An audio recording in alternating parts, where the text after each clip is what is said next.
Working on a laptop close to the end of a job I've been doing since 10:30. I don't believe that it's frozen again. The system has gone down, oh, down, oh, down, oh. I don't believe that it's frozen again. The system has gone down, oh. So I took it down to the help desk guy. I said, make it better or I'm gonna cry. He said, I'm sorry, your computer has died. The data can no longer be found, oh, found, oh, found, oh. He said, I'm sorry, your computer has died. The data can no longer be found, oh. To the roof with the laptop I did go. Over to the edge and I gave it a throw. And when it arrived 7 stories below, it really made a mighty fine sound, oh, sound, oh, sound, oh. When it arrived 7 stories below, it really made a mighty fine sound, oh. Well, that didn't do enough to ease my pain, so I went down to Dallas and I got on a plane, saying this is all Billy Gates' fault. I'm gonna be tracking him down, oh, down, oh, down, oh. This is all Billy Gates' fault. I'm gonna be tracking him down, oh.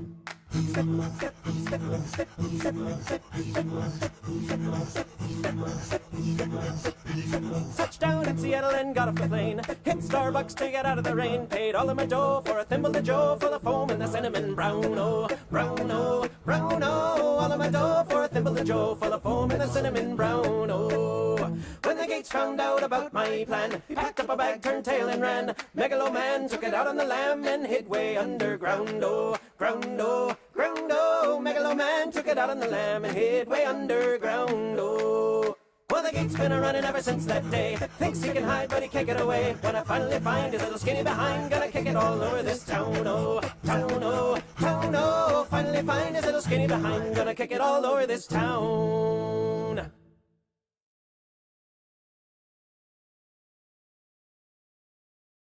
And we are live. Man makes plans and Bill Gates laughs. Sorry we're a little late, but we had a update on the computer from last week and it completely apparently altered all of my audio settings.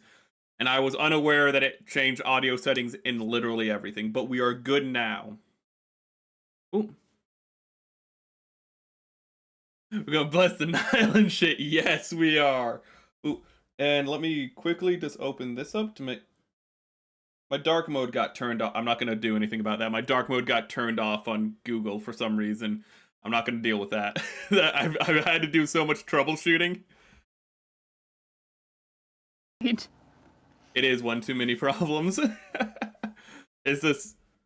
But, as you can see, that little black thing on our screen, that's going to be there for the first... like 5 to 10 seconds. That's going to be a visual alignment cue for you, so you can make sure that you not only are aligned with the timer, but visually, in case for some reason there's some kind of disconnect, or you want a visual if you want a visual point to connect your stream with ours, because you will have to have your own copy of this. Sadly, we cannot stream it for obvious reasons. DreamWorks isn't Disney, but at the same time, I think that they would not still appreciate us, I don't think they'd appreciate us just streaming their entire movie. I'd rather not get fried over this, no. Copyright is a terrible way to go. Howdy to you as well, Shadow Gale. Ooh. And I know that she was, her audio was off for a second there. It's just, I don't have my Stream Deck's not set up for Watchalong, because I've never really actually had to have it set up for Watchalong, but she is audible now, or at least should be. She's coming through on Discord. Hello? Yeah, they hear you now. Okay, there we go. Okay. Good. But before we start the movie, I do want to ask, we were originally going to have also somebody a little more musically inclined on stream, but sadly, well, man makes plans and bosses laugh in that case. Their boss kind of hit them with their boss literally hit them with yeah, I'm going to need you to come in on Saturday. So sadly... we do have an artist here, luckily. We have Atya on that regard, though. Ooh, yes, Atya... I'm the artist here, but I cannot sing. Don't ask me to do that. No, don't worry about it. How do you, Forrest? Ooh, and sorry to see that... never mind. You bought your partner in cringe? Excellent. But Atya, do you have any history with this movie at all? I mostly remember last seeing this when I was at like a summer camp at a YWCA near me. Like that is the one place I've seen this movie, and it was an excellent movie at the time. It was just it wasn't. It was a summer camp, so it wasn't exactly themed. It was just like, oh yes, anime movie. Here you go, children. I just realized I don't know where my glasses are. That's bad. That's a problem. How are you gonna see the movie? I've seen the movie enough times. Don't worry about it. That's fair. It's more the fact that I have to wear my other glasses, which kind of impair the face tracking a little, but I don't think that'll be too much of an issue. But yeah, that's my main memory of this movie because How like, old were you the last time you said you saw it? oh God, that was like 20 years ago. Oh my god, I watched this movie. This is one of my favorite movies from growing up, but also it's just a fantastic film. So you are in Mhm. for a ride, and you're gonna find, I think, a lot of the animation choices a little interesting. I know you're not an animator, but artistically speaking, I mean, for example, Mhm. how they do the proportions of the heads are actually really unique. They give everyone like really long heads and really shallow like tops of their heads for some reason. You Ooh, can it's kind very of see unique. that it's the same character designer from I think from Road to El Dorado. If you look at it. Road to El Dorado isn't exaggerated, but Mhm. I can see that a little, yeah. Ooh, but this I has might be like wrong on real. that. Though I think also the exaggeration in this movie is a bit done to show the ethnic differences between the people, because like Mhm. you can like immediately look at the Egyptians just like as a whole, and immediately look at the Jews and go like, I know which one is which. Like in this movie, so I Yeah. think it's also just done for that, just so you have a quick visual. Okay. Ooh. It is a breathtaking movie. The incorporation of CGI and 2D animation was very, not in its infancy, but it was very young at the time. But they do such an amazing job at it in these early DreamWorks films. Mhm. And I think Yeah, like they also did it. Yeah. funny enough, a friend of mine was just talking about one of the more primitive attempts at that with Titan AE or whatever it was. So, Tiny was a little clunkier than this was. This Prince of Egypt actually did a better job at it even than Road to El Dorado did, which came out after. Like Prince of Egypt nailed it. In a way that few movies do. It's really a question of stylistics, but mm, yeah. Titan also did it, though they tried to compensate it by having a lot of the CGI be used for like the evil aliens, which was meant to make them look more otherworldly, if I remember yeah. correctly. Ooh, but a lot of that was still hand drawn, or at least, yeah, it was still like hand drawn and whatnot. Ooh, yeah. Already ate your popcorn, so we already have the theater going experience. Movie hasn't started yet, and you're out of popcorn. Excellent, Opus. We've really captured it. All I can say over there is same bestie. Ooh. So I think we have everything set up. I think we're going to. Let me just make sure everything is ready to. Okay, that's good. I'm not starting the movie yet. I just need to make sure that. Okay, with that, I can start the movie. Ooh. But we're about to start the film. As I said, we're gonna have the timer, and let me get the timer up for me so I can hit it in time. Mhm. Okay, had to reset it again. Did it? Don't worry, I will do a countdown for you guys. So if you start seeing it going and I haven't done a countdown, don't worry. Don't worry. That's not it starting. That's me making sure it is ready to go. Okay. So unless everything should be good, we're going to start shortly. Let's see that. Ooh. Okay. We're going to start this I guess. shortly, and as I've said, this movie, we can only play the first few seconds for alignment, but we're going to be doing commentary throughout it based on just what Mhm. we see and what we like and all that jazz. I wish I could show you the movie, but again, for obvious reasons, I can't show you the whole film. Okay, so we're gonna start Um, in What did you need? are we supposed to be doing the moment of silence, or is that after the movie? Let's do the moment of silence now. Actually, that's a very good point. So we do not forget it. That's actually a great Mhm. point because on the first of this month, Val Kilmer, the voice of Moses, passed away. Sadly, a Mhm. fantastic actor.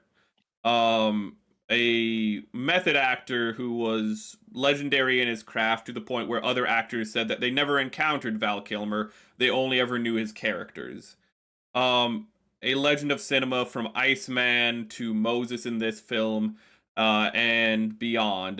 Doc Holliday from my favorite Western, Tombstone.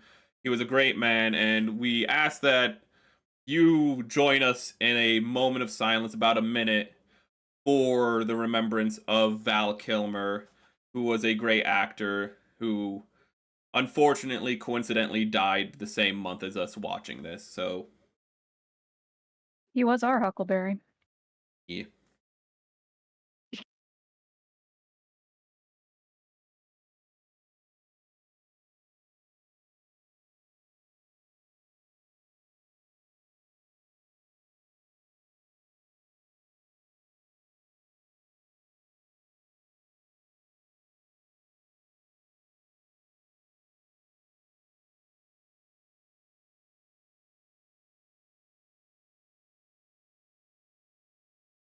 Okay, I think that's good.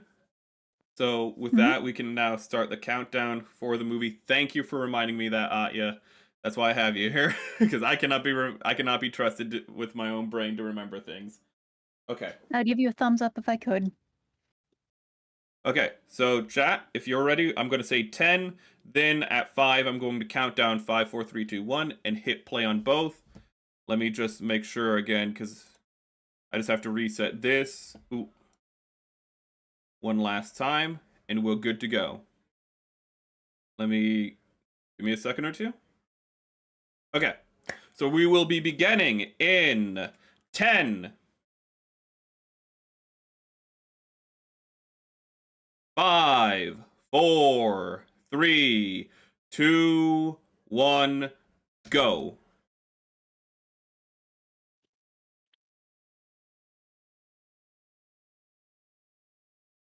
Probably going to be longer than 10 seconds because that's probably going to be the start of the movie, just to make sure you guys are synced up in that regard, in case you have like an older copy for some reason that might be a little Good weird. luck syncing up, everyone.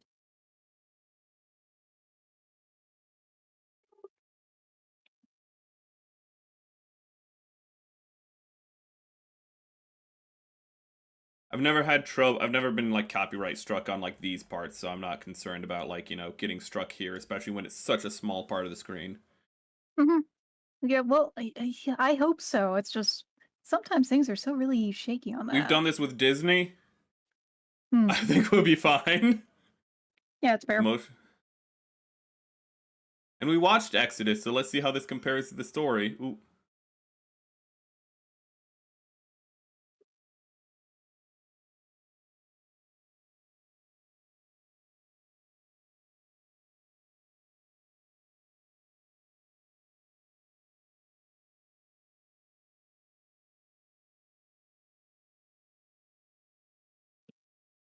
I need to find I was gonna say, like, I'm gonna turn it off, but I have to find the example video. Oh shit, where is it? Timer, audio, mask lighting.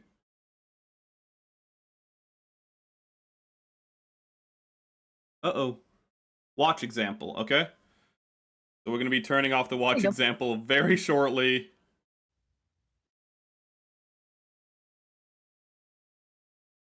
I'm gonna say about now. Okay.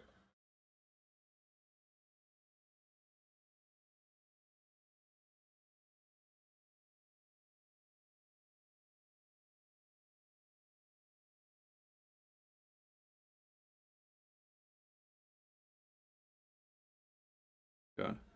This opening was actually written by I forget who did the lyrics, but the instrumentals were done by Zimmerman. Oh, wow. Yeah, they had Yeah. some big names in this. This was like 90s Zimmerman when he was like at his peak. 90s, early 2000s Mhm. Zimmerman.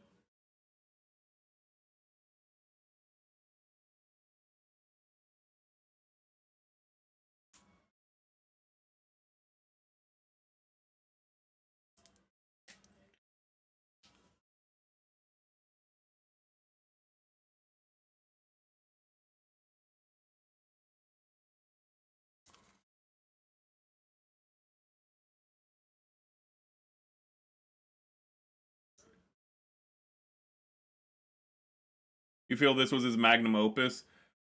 It's definitely up there. Hmm. Like the instrumental variety is excellent.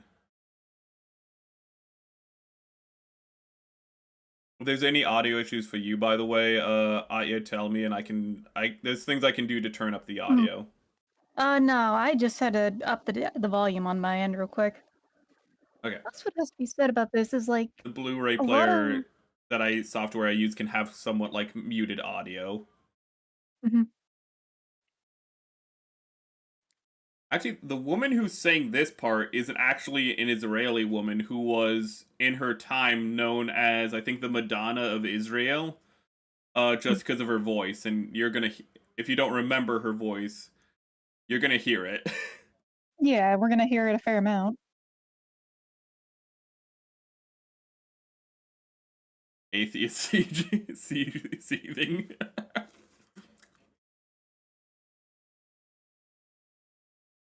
Yes, after watching some other The duet, I think modern that's movies. If You Believe is the duet between the two female leads between Moses' sister and Zipporah. I forget Hmm. her. I can't say her name right. Half of biblical names really easy to say. Adam. Other half near impossible.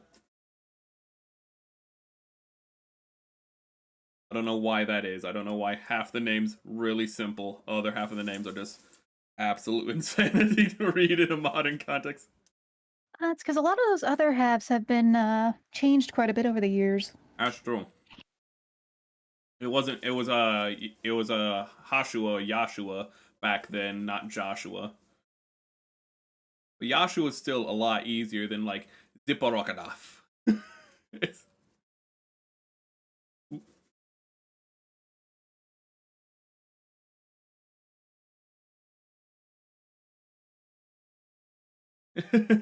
Don't worry. Oh god, it would not be the first time I've had a drunk person tune into my streams. There's in Gunpla streams. I forget which one, but might be Neon, who usually just goes like, "I'm drunk," and I'm like, "Good for you, Neon." You might want to get that checked out though, because you keep getting drunk on my streams. Yeah, this is good use of restrained CGI because like there are some movies that try to abuse it and stuff. Oh yeah, like one thing that they do here is I think a lot of the water is CGI in this movie, but The it's basket also is. integrated. The basket as well, but that water is CGI. Mhm. But it's but I, like they kind of overexposed it to kind of mhm, hide the like faults in it. Actually, that's better mhm. CGI water than like a lot of modern things. But that's also because you can see how they've also drawn over it in some Yeah, which is places. the important part because It's like I recently watched the part of Evangelion and like man, half of mhm. it is like them messing with their new toys. Yes, exactly. Shadowgale, Adam, Joshua, then Nuba. I cannot read that shit for the life of me.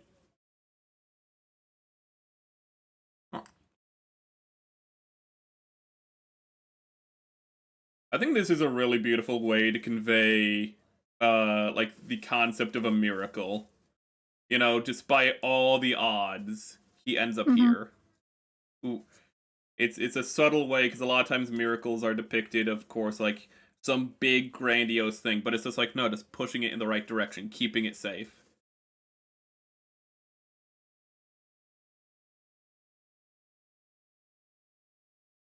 Sometimes a miracle is just a Rube Goldberg of avoiding disaster. It's like the opposite of what's that one movie where like death literally comes after people. It's the opposite of Final Destination. Hmm.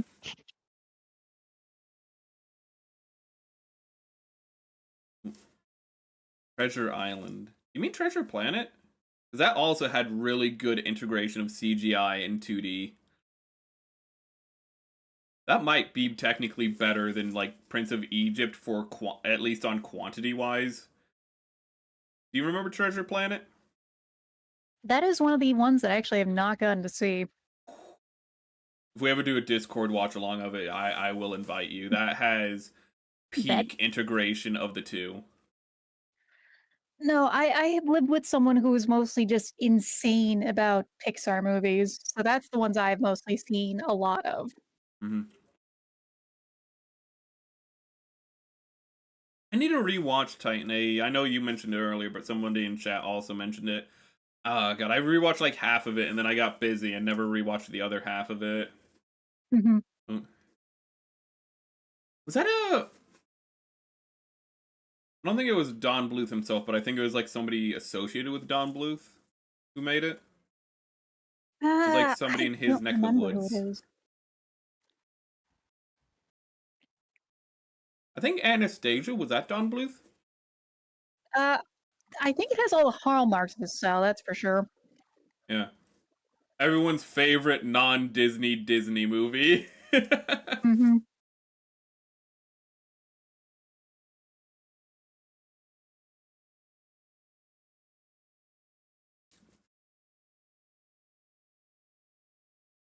I know people always shit on like celebrities in voice acting roles, and I agree that like it's not necessary because there's plenty of amazing voice actors.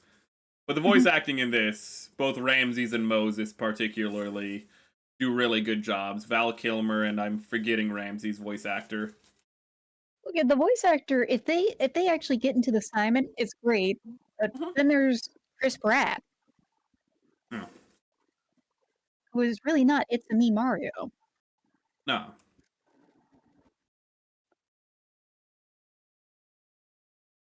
It, okay, was Dawn. Okay. Oh yeah, the chariot. This chariot race is fucking insane. Mhm. Also good use of CGI. Oh yeah, it was used to ease the process. Like there's CGI in this scene right now, but again, it's Mhm. all a matter of integration. That's Mhm. always what's important. It's mostly if you've been any level of anime watcher in Shrek the was being last worked on decade, at the you've seen same it time as so this. badly done now. Shit, I thought was a little bit was a few years later. I didn't know it was being worked on at this point.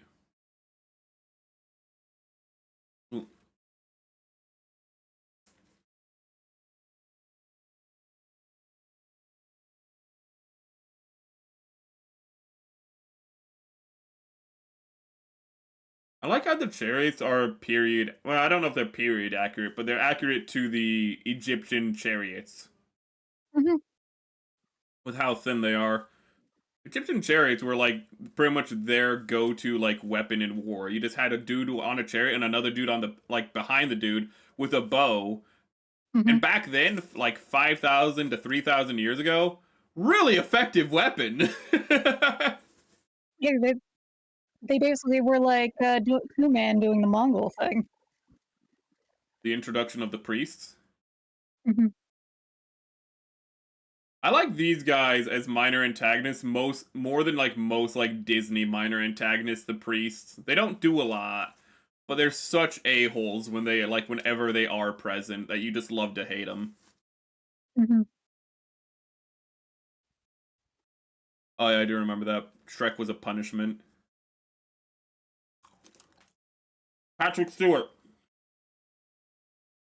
Oh, yeah, there is. I forgot. I always forget. The main thing I keep thinking of him from is it actually isn't, Star Trek, but actually, Dune. Fucking I thought you were gonna say like X-Men or something, dude. Hey, that Gurney? movie had style. When he played Gurney? Yes. Look, it wasn't a good movie, but it had style, damn it. That movie, half of its casting was insane and made no sense. The other half, like, was perfect. Like the Paul actor, appearance wise, perfect. His mother, Mhm. perfect casting appearance wise. Then you have Patrick Stewart, and it's like I could not imagine somebody who looked more different than fucking how I imagine Gurney. No, but he really, like, ate into that role, though. Oh, I'm willing to like it's Patrick Stewart. I'm sure he still fucking did an Mhm. amazing job.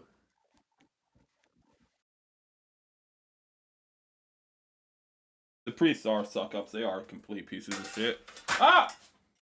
Well, look, there's the villains who are bad people, and then there's the villains who just annoy the viewer, and those are actually worse. Yes, those ones are.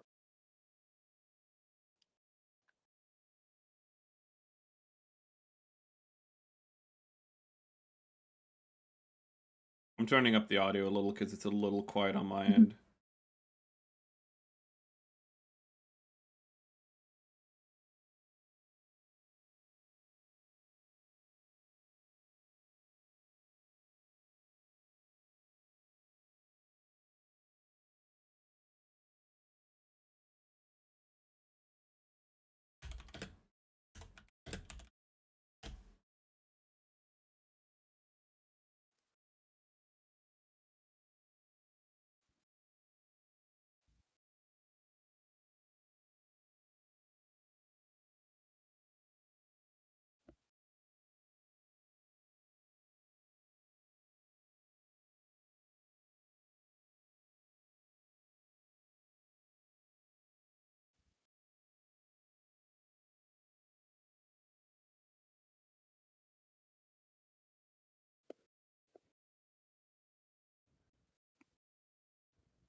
Oof.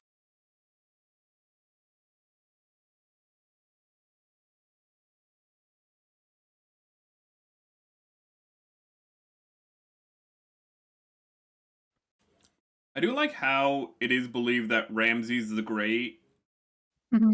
was likely the pharaoh of the time of Exodus, and the Mm-hmm. reason it wasn't recorded is because it was a pretty big fucking deal, and it's Ramses the Great, and it's just like, we're just not gonna record that one. History is written by the victors, and I hope they would be the victor. Yeah, it's like, dude, I have done so much. Like, I have like conquered so many lands. I am not Mm-hmm. gonna take the rap for like losing the Jews after generations of having those dudes.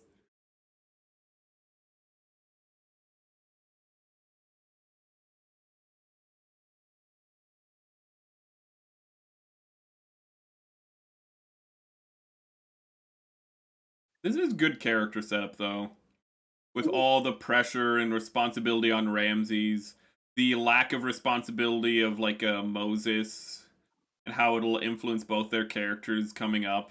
Oh, the way the metal is animated on her, on everything here, just Oh, the sheen, mm-hmm. It's like I'm not much of an animator, but you can use a lot of animated stuff in rigging. the lighting in this movie. There are some Mm-hmm. moments the lighting is Mm-hmm. fucking so good.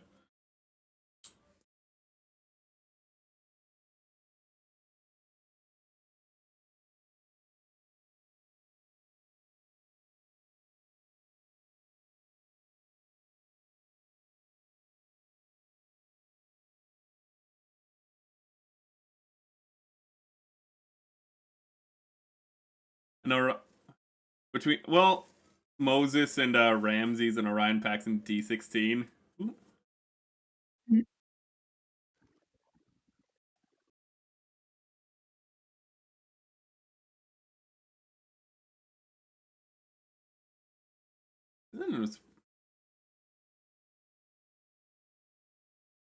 Give her more Arabian features. Ooh.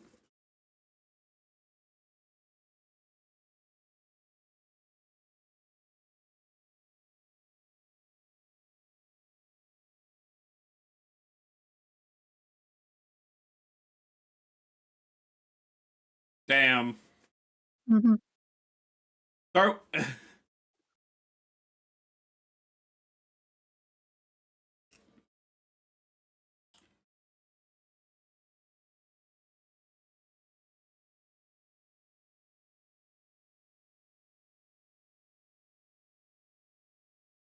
God damn, you're right. That animation Mm-hmm. on the sheen, Yeah, like that that kind of stuff is like really cool to see how it's done. and it's a really detailed sheen. They could have just gone with a flat, like, sheen going across with a lot of these, But Mhm. even with the ring that he just held up, you could see how they detailed like the sheen between the different like smaller parts of it. Like that is just an Mhm. insane level of detail even for a film. Mhm.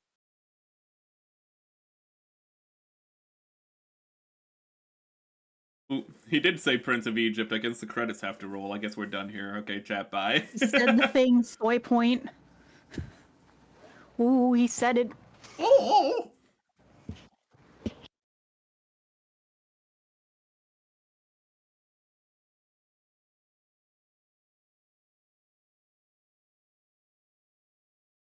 That's a question. There are some stories that do that. Technically, ReZero, somebody said, like, what if it was told through the story of just the woman, or whatever? And some stories do that, where the story is told through the perspective of technically a side character, and an example of that would actually be ReZero. In ReZero, Subaru's not the main character of the story. Amelia is. Or like in an in-world perspective, the main character is Amelia. Well, Subaru is technically just her aide. Mhm. It's just that through our audience perspective, we're seeing the story through like we're seeing it through his perspective, at least at the start. Yeah. Ooh. Actually, in ReZero, it's a great tool for us to actually like start caring about Amelia while not revealing everything about the character. Ooh. Watch ReZero, chat. It's really good. I need to give ReZero another shot because, like, I watched a little of it, and then it's just like there's just too much to watch.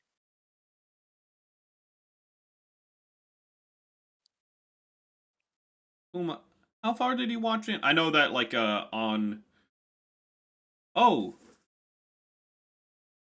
I think we have Jeff Goldblum in this scene. Mhm.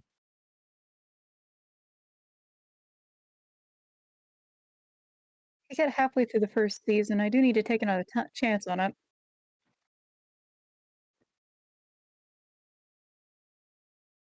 Ooh,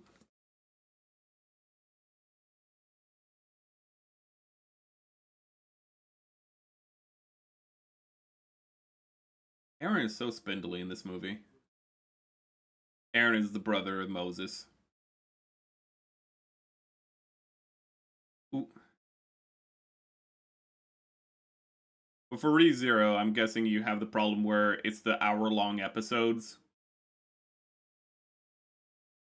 Uh, Part of it I think is just really isekai fatigue.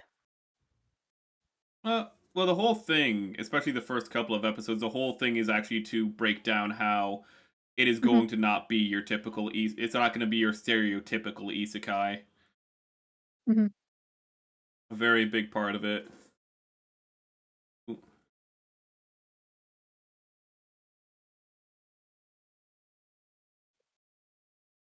Your Highness, I'm one of the actual. I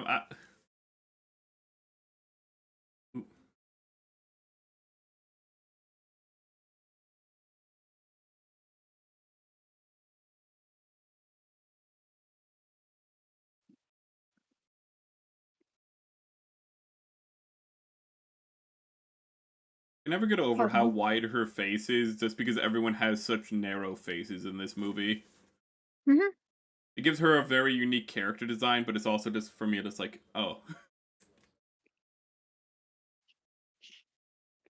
It's also really good at very subtle shifts in expression. oh yeah.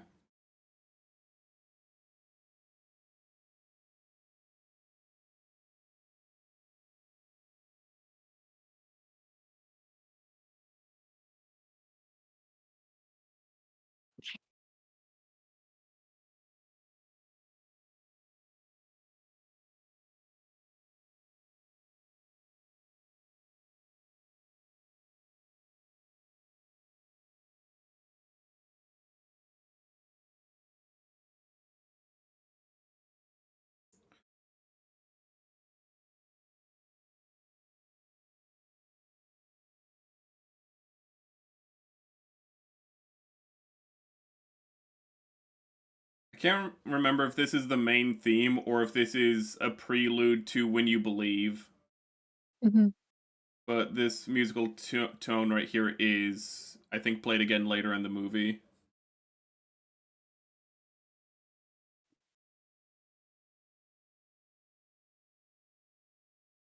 This movie's also really good about not Oh, this is all you ever overplaying the wanted. dialogue. Was that? I have watched a lot of movies and animation lately where it's just it doesn't give space for things to develop.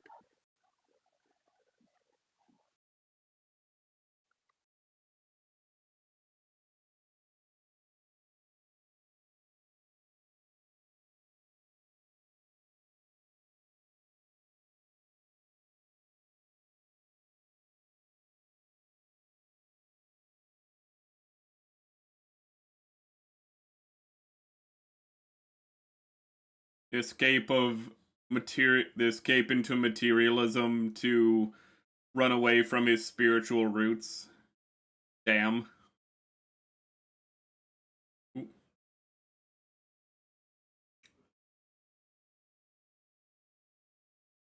They don't need to do that shading on that metal, but they did. They went hard on that. Yeah, that is like, we really know how to do this. It wouldn't surprise me if they actually had a program to like tell them where to shade, because I mean that would be a real bitch to like figure out like on your own. But So the way I'm seeing that it looks like actually by dissecting it is that the lines within it are the same color as the normal unlit metal. And then when the metal goes on as a layer underneath, the lines will strike through or show so you're through. saying it's like it sounds like what you're saying is it's like my glowing eye effect when I have my hat on and like the shadow effect, where it's just that my eyes aren't glowing, it's just that they're not under shadow, so they look like they're glowing. Is that what you're... Something like that. I actually have a mask or a model piece I will show you on that That later. is undoing the shading effectively? Mhm.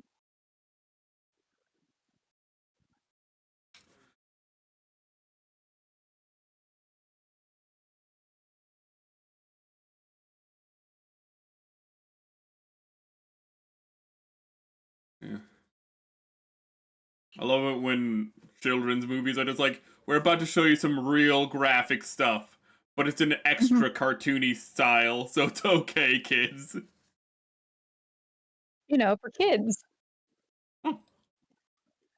Is the joke that my group makes when we're watching Clone Wars. It's kind of like, actually the Ten Commandments and other religious movies of its time, where it's just like, you can't Mhm. show this because, like, you know, censors for Hollywood at the time, it's like, it's religious, you know, it's historical, so we can show it. So they're able to show, Mhm. like, all the violence. And this movie's kind of like that for kids. It's like, oh, well, it's in the source material, so we can, like, show this scene. A bunch of children being fed to fucking crocodiles.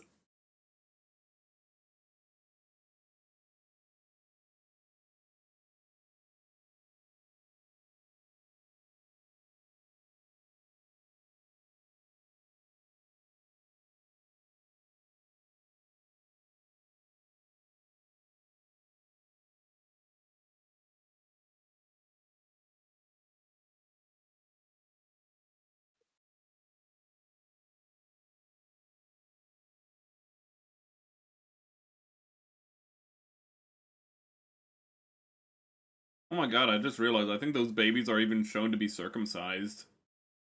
Yeah, That is a level of that detail detail was in there. they did not need to do that part.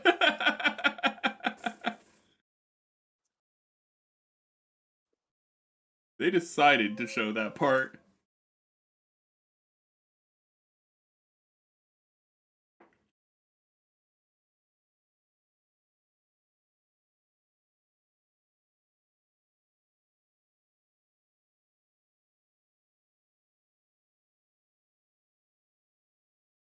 I like how there's a bit of horror in his eyes when he says that. Mhm. Like I said, the subtle work on the expressions and the Yeah, movement is so good. really clean.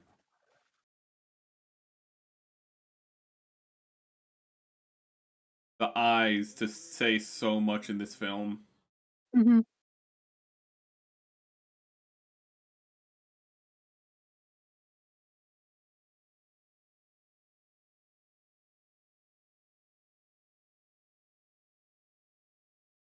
And the color grading to show different atmospheres is also really good. So that's a problem not only in animation today, well, actually, in cinema today, where they just everything is shot with the same type of lighting, and you don't have variety in like movies. That's a major problem in modern films in general. Mm-hmm. And that's done so that way you have consistent lighting for the CGI and whatnot, and it's just It's that's so just a, bad. It's so it tiresome. is. You go back watch a movie from like the 90s, but especially like the 80s or something. Watch Videodrome like 2 days ago. Videodrome has such focus on lighting and like so many of its shots, Mm-hmm. and that it's one of those movies that you're just like, Jesus Christ, like what happened? What happened? And that's part of why people, I think, clung on to Nosferatu recently, is it avoided the modern problems. Well, the trick is what you do is you have your sets be real, so Mm-hmm. you can do the CGI Mm-hmm. only where you need it, and it's like just a monster or something. And the reason that you have like say something like Sleepy Hollow, where you just have the headless horseman, and it like looks better, is partially because like all they had to do was just erase the head of like the headless horseman in that film to make it Yeah. look convincing, or but even like the bugs in Starship Troopers, it's because they had to just put the bugs over real settings, like Mm-hmm. where like they shot real terrain then put the bugs in, like they didn't also have to CGI the terrain, which would have just Yeah. been unnecessary extra work. All I can say is now I gotta suggest for your watching streams, you need to put the lighthouse on the list. I have so many things on the list. I warn you ahead of time, most of my suggestions would be horror. Large architecture can be great for like framing in movies, but I don't think. I feel like for wide shots, you can either still do. Well, CGI would be fine. It'd be cheaper than miniatures, but a lot of times Mhm. close-ups you don't really need it, or you can do a transition. Mhm. Ooh. Actually,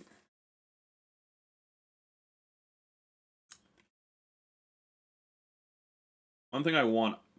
I don't know if it's Discord or if it would be a stream, but I would want to watch The Mummy. It's such a Oh, silly that's a movie. classic. It's it's right there with Pirates of the Caribbean of just like random adventure movies from the 90s that's just like that go hard. The Mummy has soul. The Mummy what? It has soul.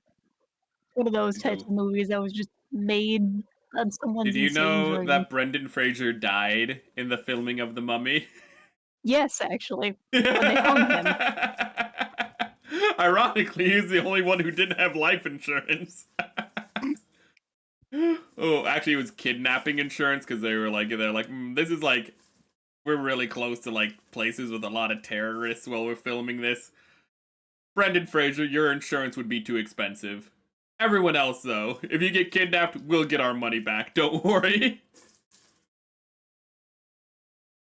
I'm so glad he's made a comeback after Oh, after Whale or whatever it's called.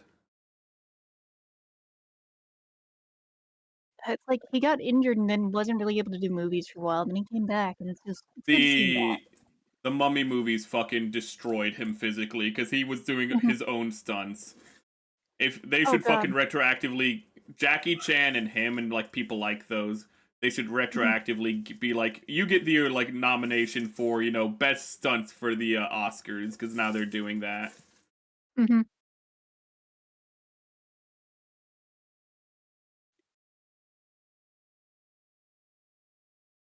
Also, oh god, on the earlier talk of CGI, The Mhm. Mummy too.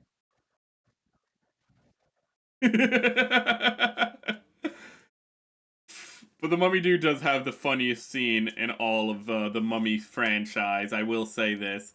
Do you Mhm. remember the scene where The Rock gets stabbed Mhm. through and dies in it? Yes. Do you remember how Emotep runs onto screen? He just runs on the That's screen and that's screams, my "No!" favorite that's the funniest scene. Wait, it's just like you have the dramatic scene. It's like set, like, you know, it's actually pretty well set despite the bad CGI, you know, how everything's put together. Wait, wasn't that And like then 3 actually then? what? No, that was like The Mummy 3, wasn't it? Because 2 was the one where he was like, 2 is the one with the rock. But no, it's when Brendan Fraser stabs the Rock, the Scorpion King, through with the spear, and then just from off screen, Emotep just runs onto screen, and then just goes to one knee, throws his arms out, and go no to something he can't, you know, the actor can't see, so he just has to be yelling in the general direction of where he thinks the Scorpion King should be. Oh god. The old man in the Mummy, where he's just like you have a mission for me. Like what's going to happen? It was like, well, you know, we're probably almost all gonna die. Like death is just a certainty, but like it'll be heroic. And he's like, I'm in. We need to be talking about this movie, not other Egyptian movies.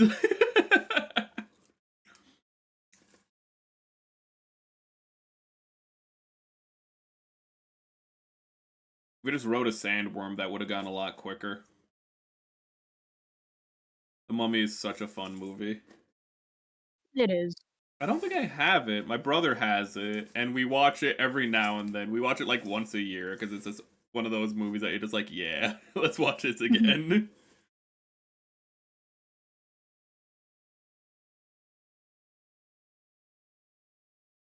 Dude, that's actually gold. Don't throw that away.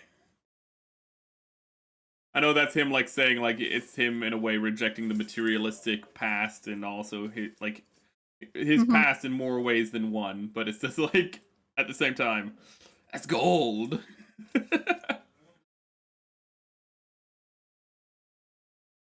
You could buy like a country with the gold you were wearing, man.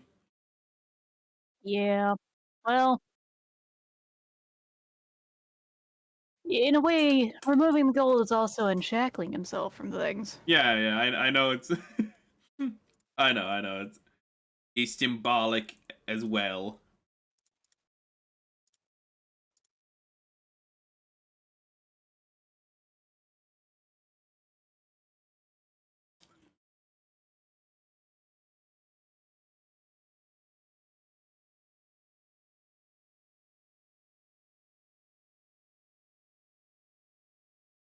No, National Treasure is Nicolas Cage actually. That movie never made sense.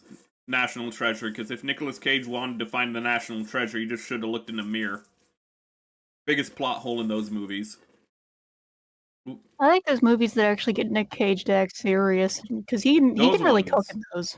Yeah, he's a fantastic actor if you get him to cook. It's just that it's also though it's very easy just to be like, this is really fun just letting him go off the rails. It's really like you need to not only have restraint for yourself but for him as well, because it's entertaining not only for the audience but for the director just to let him go crazy.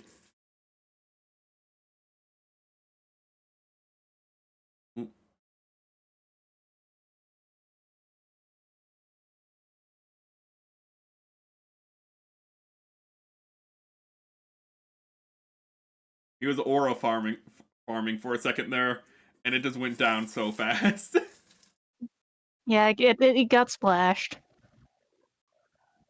Rule of cool, ooh, has limits, but you gotta have commitment to it. A lot of people today try to do a rule of cool, but then they're not serious about it. They'll be like the Devil May Cry series, where like they have to be self-aware and be like, you know what, like this is cool, but actually, like we understand it's actually kind of like stupid that we're doing this, you know. And it's just like, nah, you're not committing to the cool. You have to commit to the cool. Getting back at him. Problem is that like there's a lot of them that like not only that, it's all too insincere in a lot of things. Yeah. That's what I mean. Like it's either insincere or it's like ironic, and which is also insincere. Like it's trying to be rule of cool, but they can't actually like commit to it because they are insecure about like actually just being confident in what they're doing.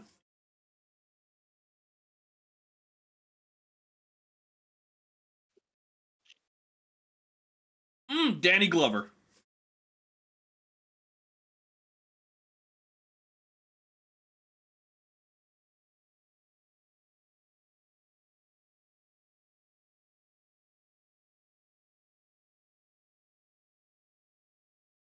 My father, Jethro, inventor of the seed drill.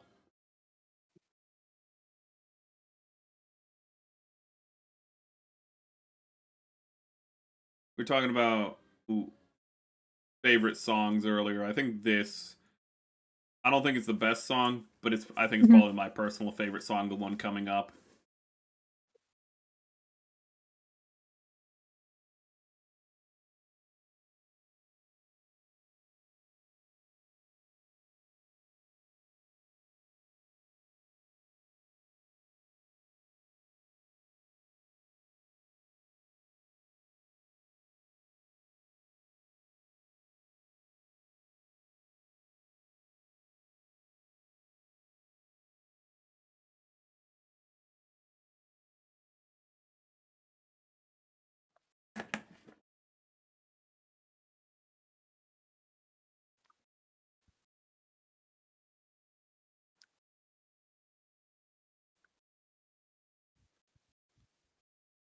I'm always impressed with them casting, because the person singing isn't Danny Glover, but it still sounds like it's Danny Glover, and I'm always impressed by like finding people like who a are singing stunt double, really. yeah, finding like vocal clones or doubles for like singing always impresses me if they like when they do really well in movies. Especially considering this one transitions so naturally from singing, like from talking to singing, and it just doesn't. It sounds like the same person still.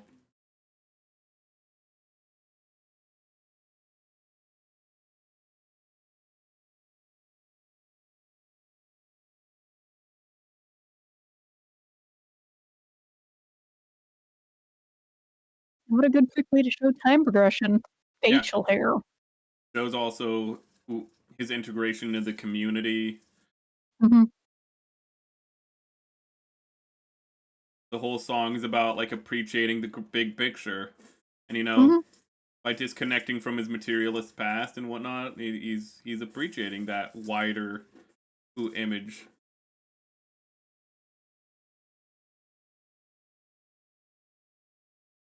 Man, those sheep do look weird though. Those look like they got the Susian face going on. The what? Oh, Susian.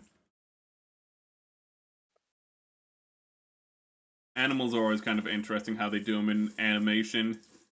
I feel like one of the few consistent animals in animation, at least in the 2000s, were horses. Like horses always like had, you know, that jaw, you know, like the same head shape, the body shape, because horses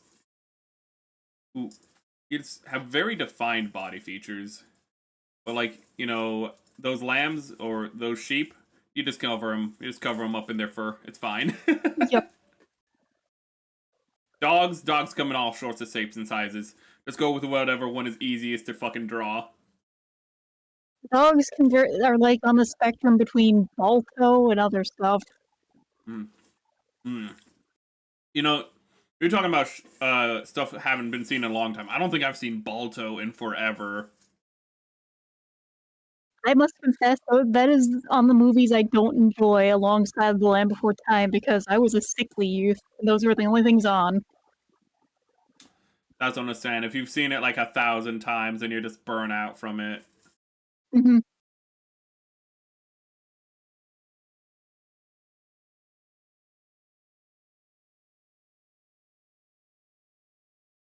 We talked about like the facial proportions and whatnot, but I also like how they do the hair is different between the Egyptians, Jews, and the Medians. Like they kind of interesting how like they took that level again of just focus to like make it just really quickly recognizable who's who. I think they probably had like some honest to design keys between everything to just keep that stuff straight.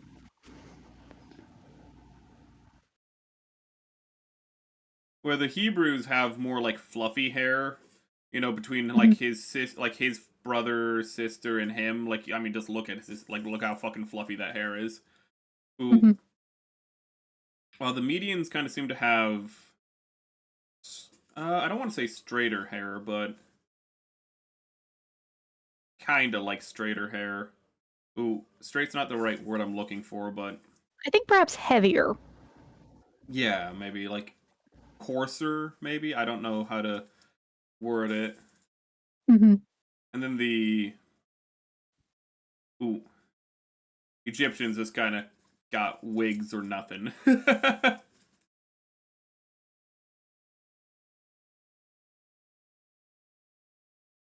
Before this scene starts, because I do want to talk very little during this scene because it's a pretty amazing scene. Mm-hmm. But the burning bush is also voiced by Val Kilmer. Ooh. Which can of course be seen in multiple lights. Ooh. Mm-hmm. Of an such as an inner conscience coming to him.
Using the water effect on the ground.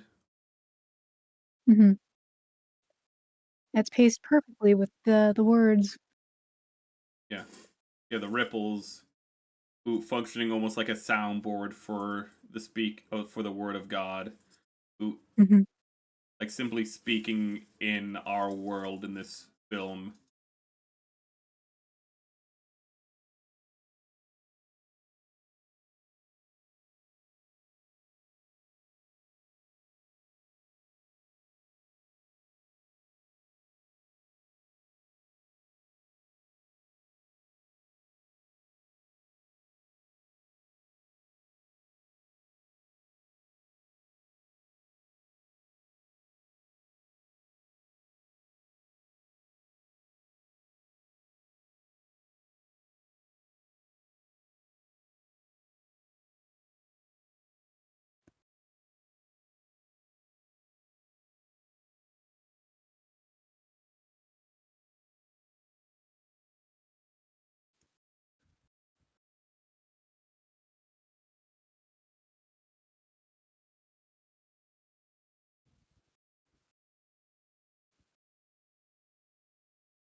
Yeah, that is a great point for us. It's like, belief or not, this is just a beautiful scene.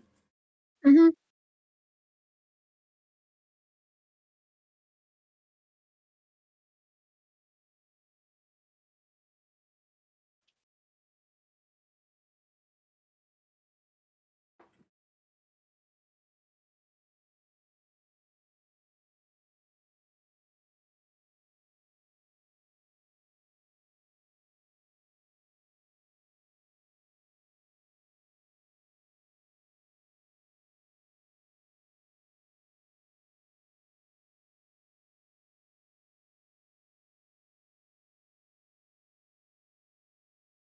Directly speaking, like, this is the only direct scene with God, and even then, it's not technically a direct scene with God, because depending on if you're a Christian or a Jew, that's technically the Holy Spirit, but that's a story for a different day.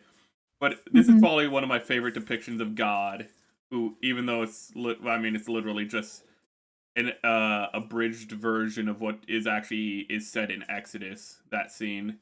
But it's just it's more just how they visually show it and how they have the voice work done. Again, it's a great case of show don't tell, which is something that plagues a lot of media now. We're not just told God is powerful; we get to see that. Yeah. Well, one thing I love is how even when he gets angry, his voice becomes stern but not wrathful. Is one thing I really like about that scene. Is he doesn't get gravelly in the voice, but you can still tell he's like when he's like raised his voice. He doesn't yell at Moses. Like it feels kind of like a father in that regard, which again is fitting for, the whole title of father for God, at least in Christianity. Mm-hmm.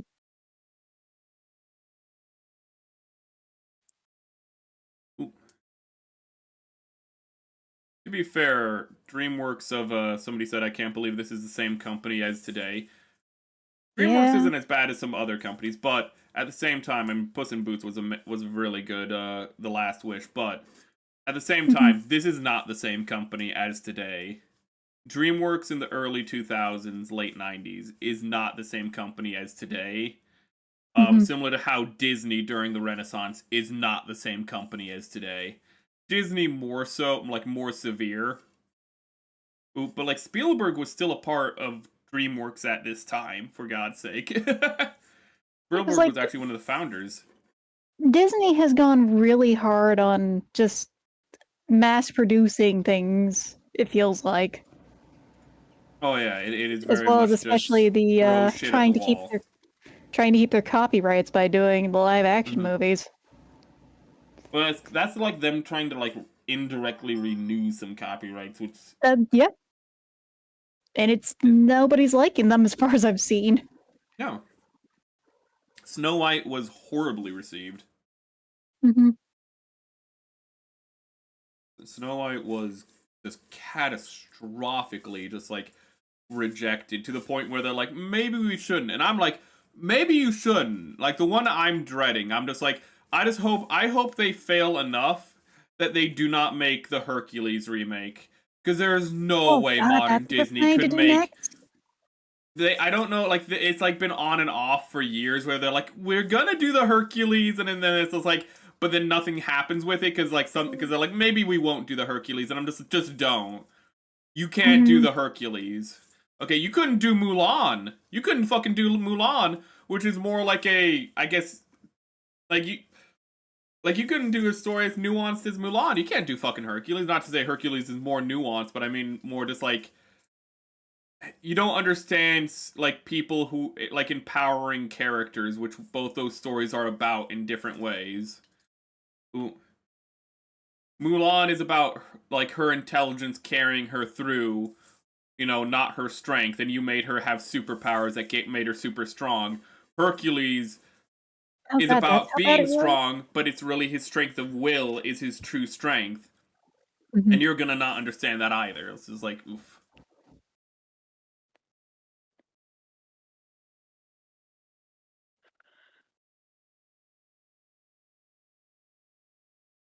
Giving Pharaoh and Moses this relationship, this adds a sweet, bittersweet, tragedy to this film.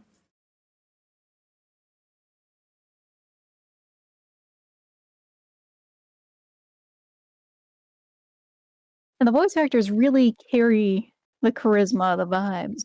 Yeah. Yeah, the Ramses actor I don't see in a lot of other things, but he is. I think he's an English actor, which is why I don't see him in a lot of other things. In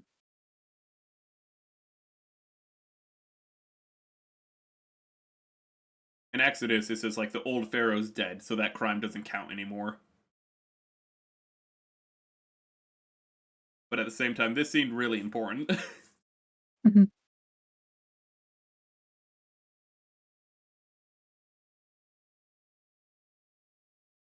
Because What he just did is say, I give the word of God, and he can't take back the word of God. That's why he can't imprison Moses later in the film.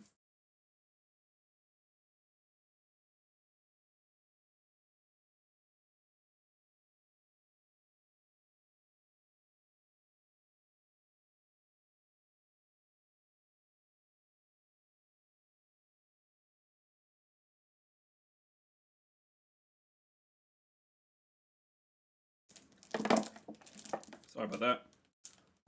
It happens.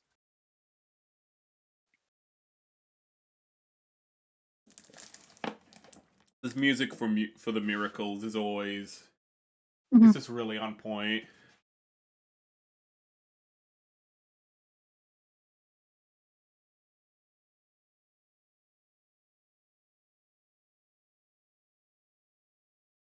God damn, he has a jawline. That face, that expression. Oh, yeah. He has the physiognomy of a pharaoh, if nothing else. Of pharaohs in the hieroglyphs, not pharaohs in real life, because those people were inbred as fuck, just like a lot of royalty. Yeah, that kind of is just how royalty is, apparently. Yeah. These assholes, but this is also a really good song. Playing with the big boys is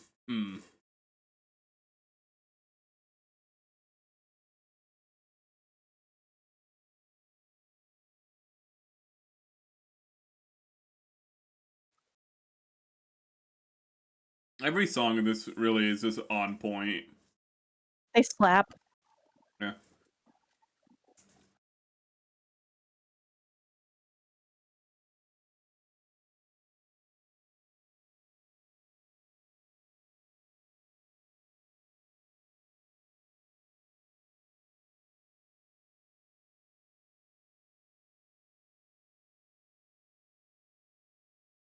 That mouth. Mm-hmm.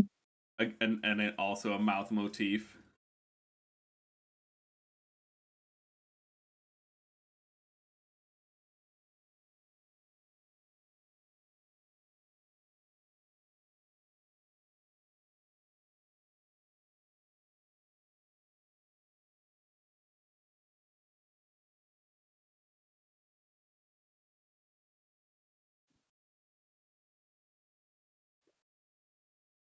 We're talking about Mulan, man. The lighter priest kind of looks like the lady teaching her manners over in Mulan. That is a realization I didn't need to make. I couldn't hear you over the music. My apologies. No, you're good. They I have just had the lightsabers. horrible Oh. realization that the fat priest looks like the lady from the beginning of Mulan teaching her etiquette. I can see that. I can see that. Is the scene after she gets the ink on her face and she does the she like puts her Yep. fingers on her face. I can really see that. It's uncanny.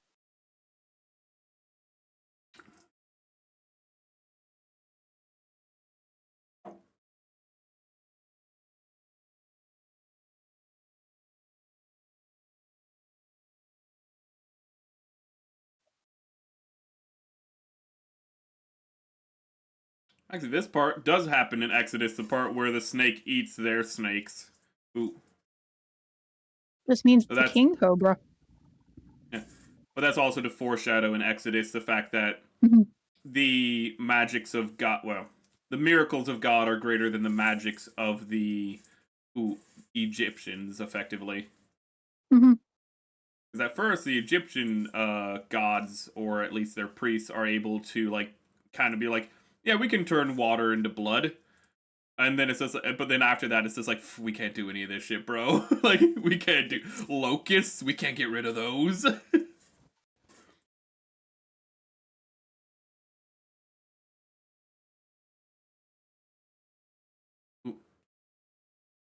Yeah, the cobra being kind of a background element for, like, the characters.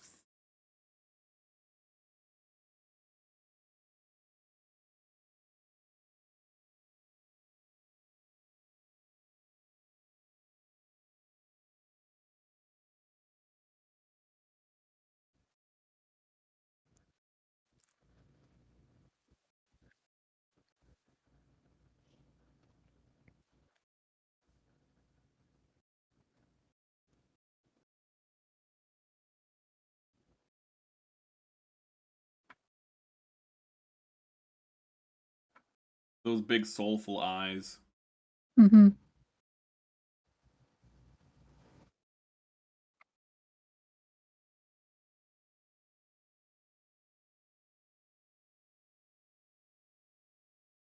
That disgust.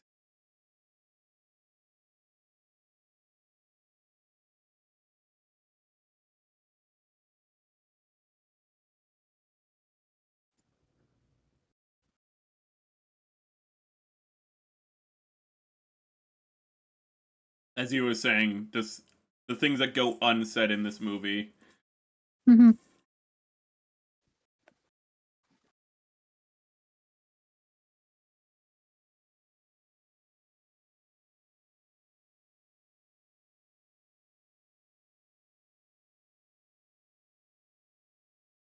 It's really the strength of the directing and Oh the yeah. faces just carry so much of things.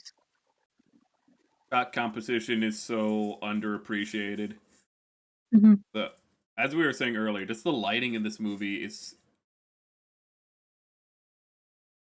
Mm-hmm. just so varied and on point. It communicates so much to what's happening. Ooh.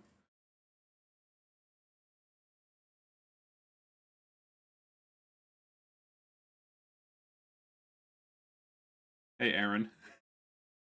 Aaron's kind of a prick in this movie.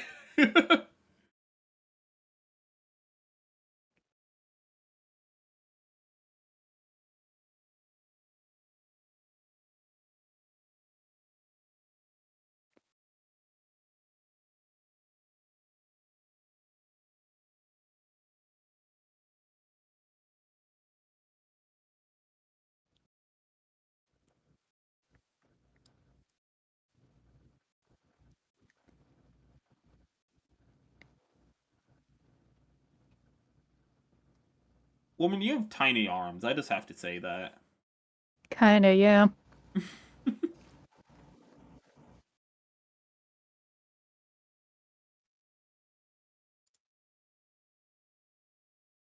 A really good hand.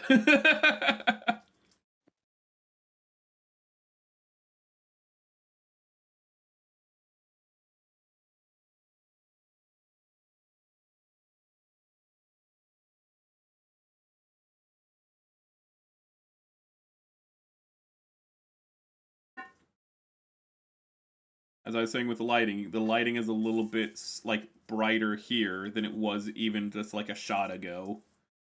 Ooh, Mm-hmm. as she's telling him this. Good And it's brighter contrast, good here. backlighting. Yeah, but it's brighter here than it was again in the previous shot. Mm-hmm.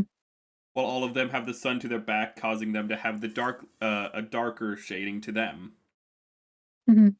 So there's not only that, but there's also like an attention to where the lighting is coming from. Even though in animation you can kind of cheat it, to be honest. They're paying attention to the underlying logistics of of what they're doing. Like not This is a only are movie they, not just made for a paycheck. yeah, like they're not just doing the shading on thematics though. It's just like they have the logistics behind it, which is just so clean.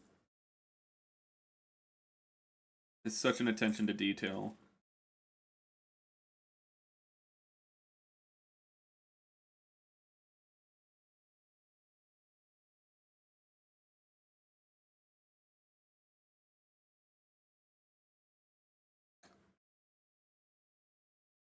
That is a drawn background with CGI being used to like manipulate it, Mm-hmm.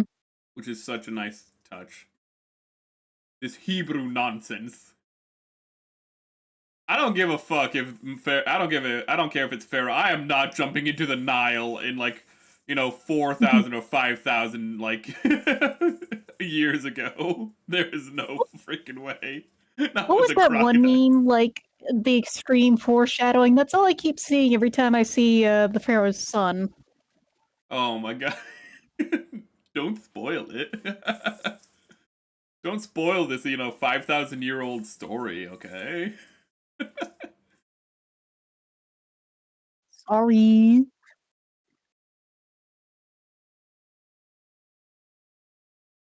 Oh my god, it's wine! Oh wait, no, that's not for another 3,000 years. Holy shit, it's blood!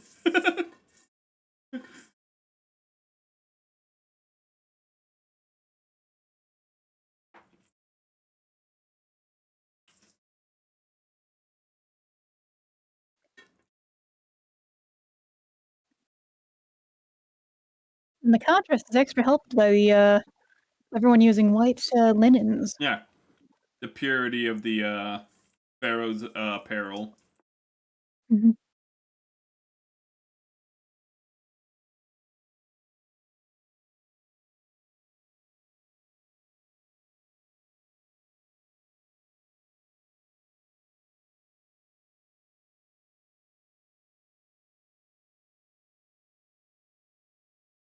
You go and drink that Kool-Aid.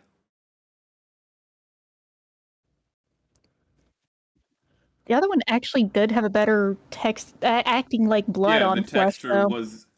It Mhm. was they thickened it. I love how Moses, standing in the water, is not touched by the blood. Mhm.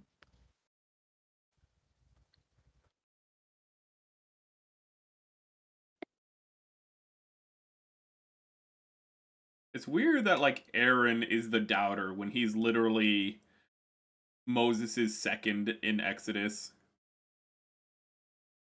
Oh, that's movies for you. But at the same time, him saying what he said sets up this scene. Hmm.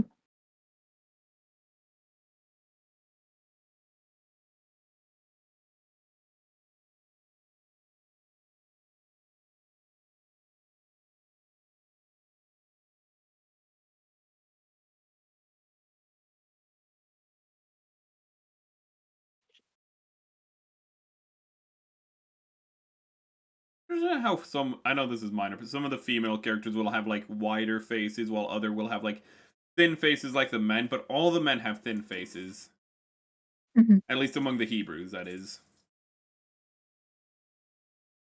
Oh no, it is Wednesday, my dude.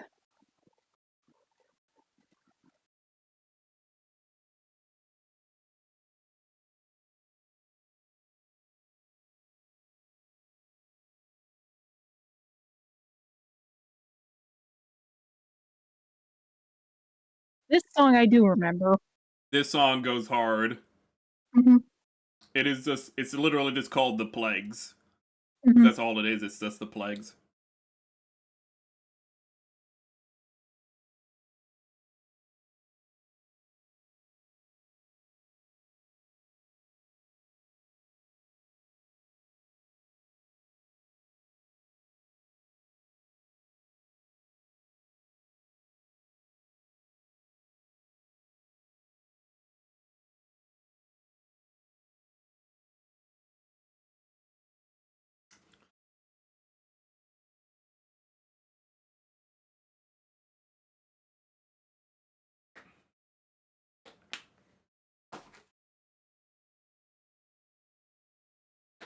I do like how some of the lyrics are just taken from the Bible, Hmm.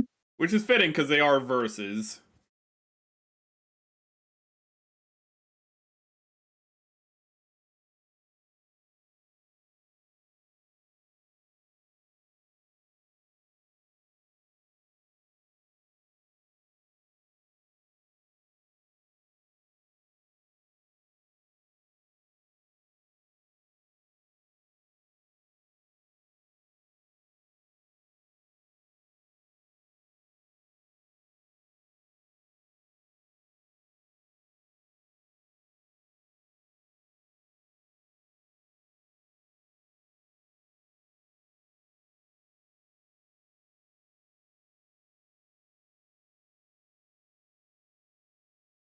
I love how.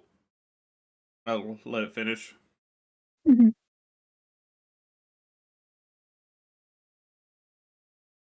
Going back to how the Pharaoh is a god in his own sense to his people, he's supposed to be like a living incarnation of their god. I do Hmm. love how after he says his line of how I will never let your people go, they again have the like the chorus of thus saith the Lord. You know. Hmm. Ooh, Yeah, the timing there is excellent. yeah.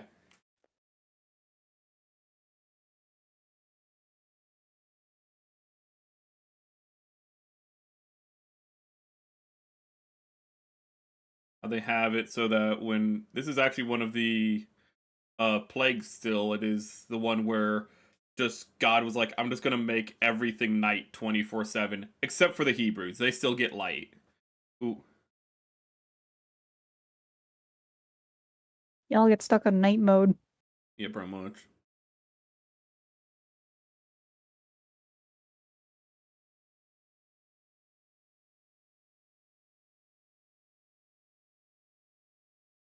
Back here again.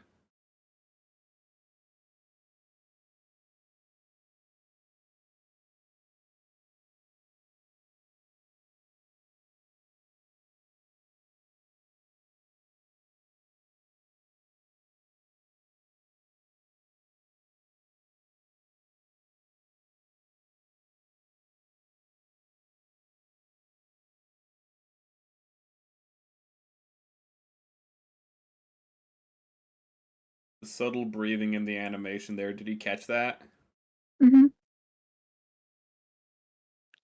It's just good. Yeah. As you said earlier, just the people who made this, they cared. Mm-hmm.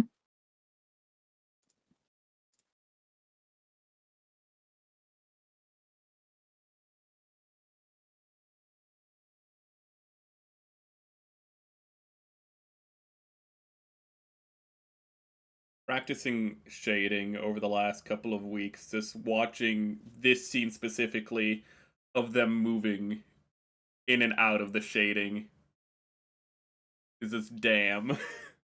And part of that is dissecting really where the light source is staying at Yeah. for the ambient light, yeah.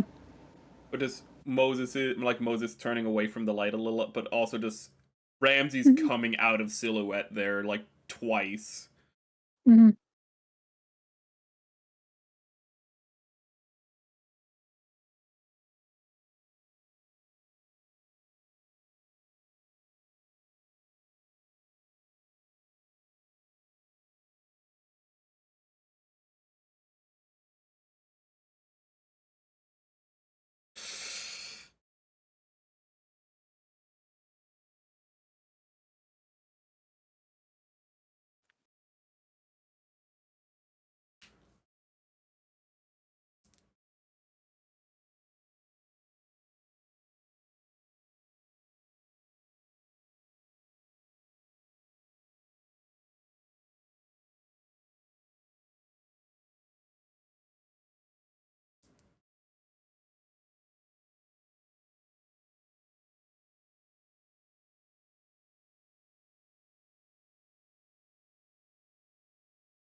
Jesus.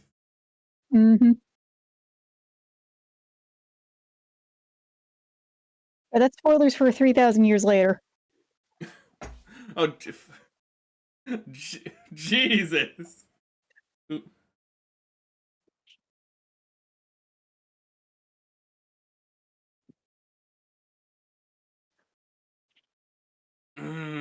That visual storytelling in this shot alone. Mhm. It starts with the Hebrews, but it ends with the children of the Egyptians.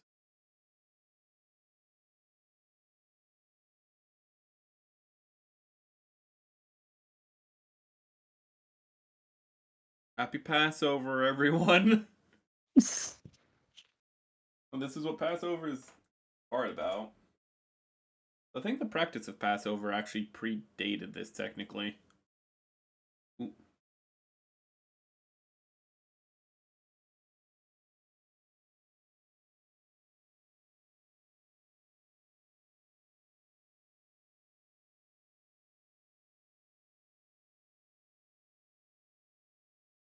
I really need to find my other glasses after stream. These That does glasses, sound a bit important. But these glasses literally make it so I have almost no eyebrow movement when I talk, like unless I like fully raise my eyebrows. Oh no. Yeah. A nice thick framed glasses with wide view, but that's not good for, streaming. I just need to get contacts. I explicitly picked up a pair for streaming.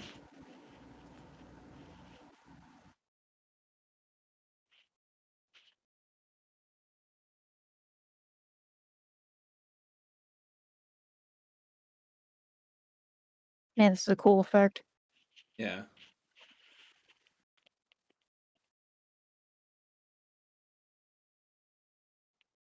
I'm happy how they're not afraid to show the god as a terrifying force. Ooh. Mhm.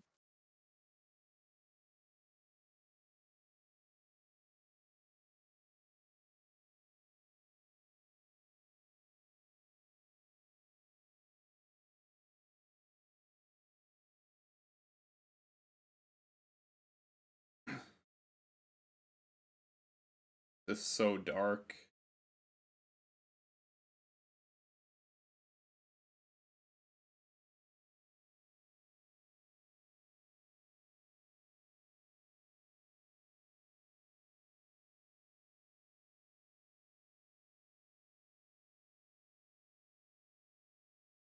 I don't think I've caught that before. The implication that it went after the one guard because he might have been a firstborn or something. I don't know.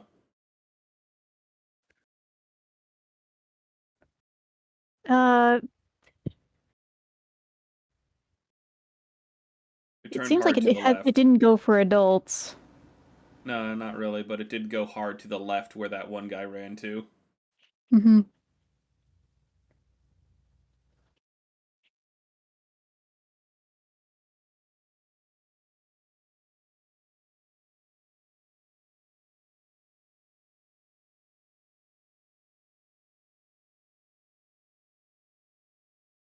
I appreciate how they don't shy away from this.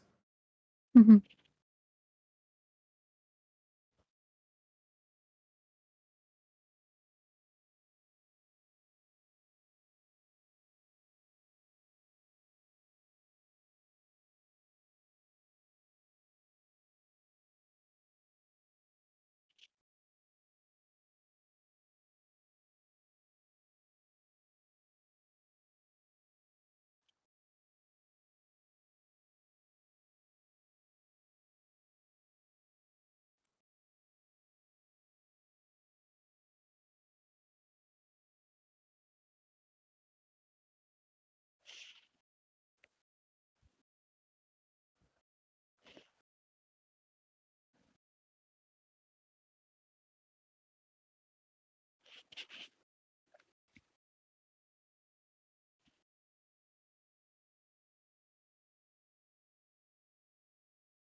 I think this might be When You Believe.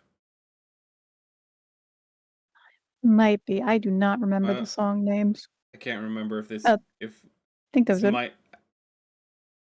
Yeah.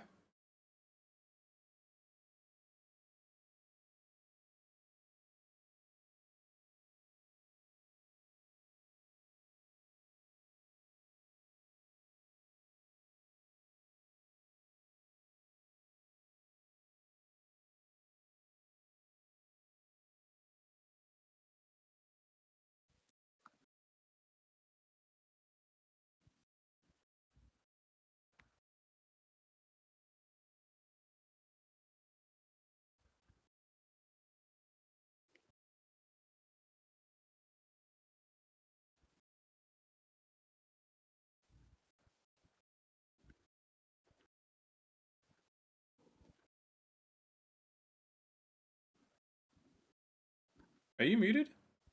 No, no. Okay, well, Fuji just kept going off. Oh, weird. Mike, is I moving my blanket around? Okay. You comfy? Yes, I have gotten very comfy here for movie Okay. watching.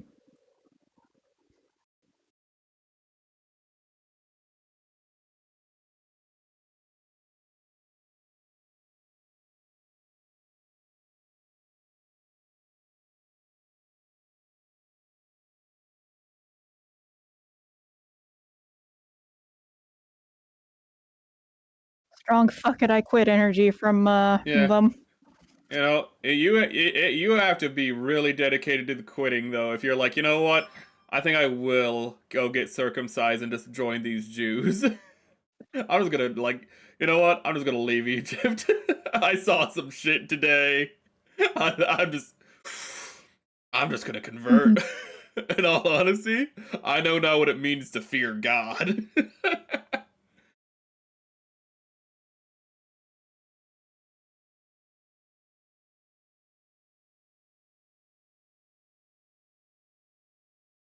They singing in Hebrew? Yep, sounds like it.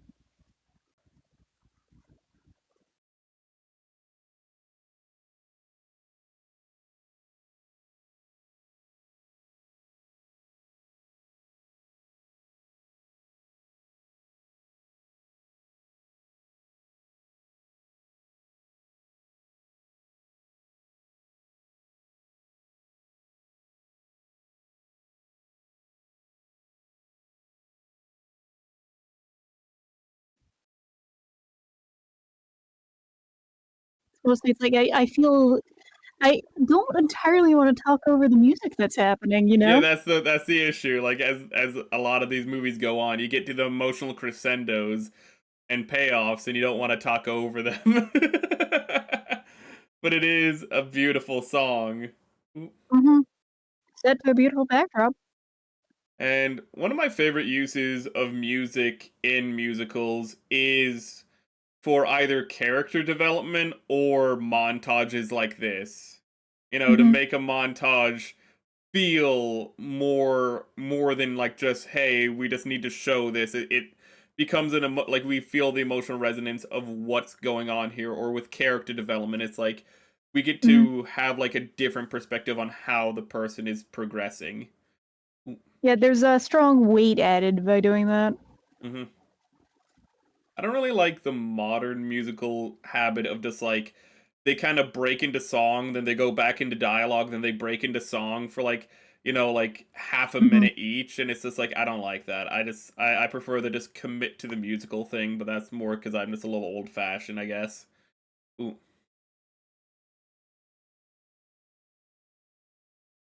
Like I saw Wicked a few weeks ago, and it's a really good movie, Mm-hmm. but I just don't. But it does that where it's like it does a half and half music and dialogue thing, and the best songs are the ones that are just more committed just to being a full song.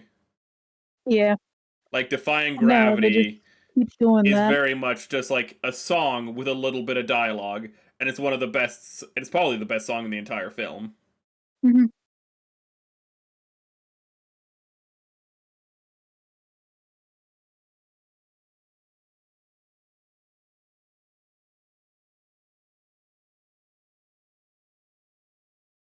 And this is the part in Exodus where I was reading it, and I jokingly said And this is when they learn what it meant to fear God. And then the next line after I jokingly said that was, and they feared God. Perfect timing. Yeah. Ooh.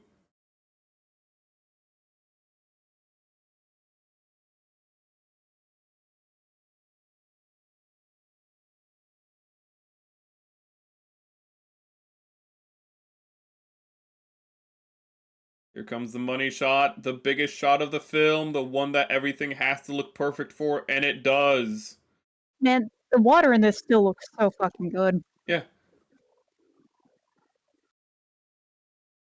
Looks a lot better than Gundam Seed, I'll say that right fucking now. Oh. I will take any opportunity to snipe at that fucking at that series. Mhm.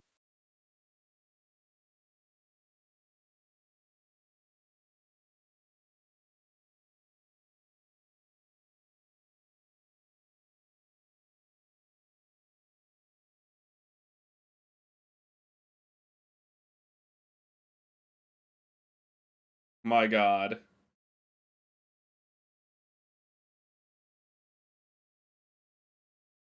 It's the shot, and by God, Yeah. it's good.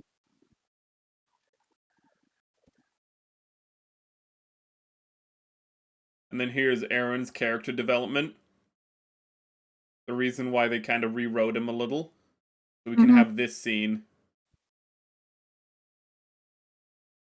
Because Aaron was supposed to be the voice of Moses, and he is the voice of Moses. Moses is the voice of God, and Aaron is the voice of Moses. Literally, it Mhm. says that what I am to you, you will be unto your brother Aaron in Exodus. Mhm. Your link is lagging. Shit, Oh, man. Yep. I'm sorry if that's happening. Ooh. Comcast fears the miracles of God. Indeed.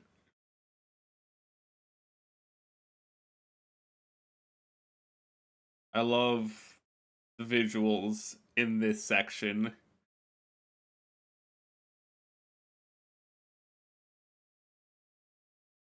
The whale shark just swimming by. Mhm.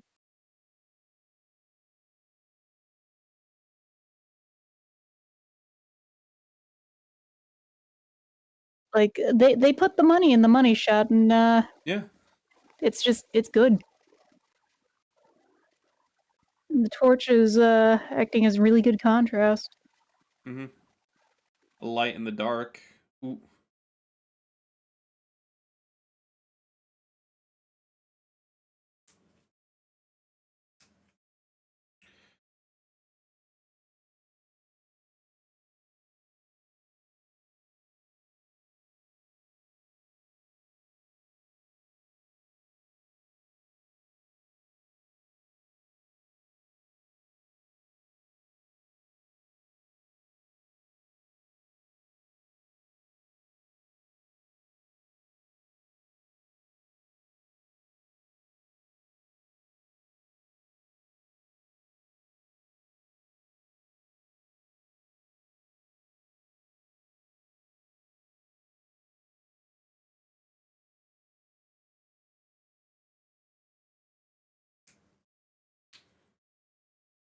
The light at the end. Mhm.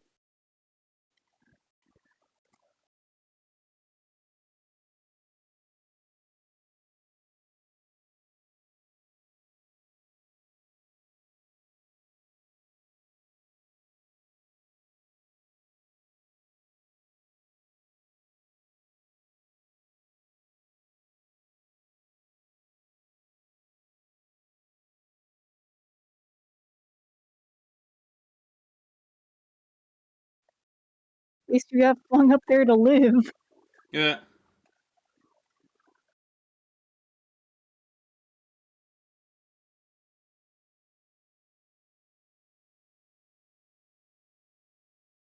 Oh, another movie that also did water with CGI that had good integration. Another movie of this era, I think, is also DreamWorks. Sinbad. Mm. Not the comedian. That is one I also haven't seen. Sinbad is a bit of a cult classic, I think. It's not like it's not as peak as some other things that came out of it, but it's real clean. It's one of those movies that you're like, this doesn't like this isn't like amazing, but it achieves everything that it wants so cleanly that it's really good, if you know what I mean. I know people thirst for the villain lady. That's about it. But like Eris that goes for Eris everything. Eris is I'm surprised she was not on my baddie tier list now that I think about it. Hmm. Eris is so bad. And how she's defeated in the end is very funny because she's accidentally defeated. Ooh, I'm not gonna say it because you haven't seen it, but she's so pissed at the end because she's like, this is bullshit. You're not like you won through dishonest means. Well, I'll have to see how it actually happens. I wouldn't mind showing you that film sometime. Ooh.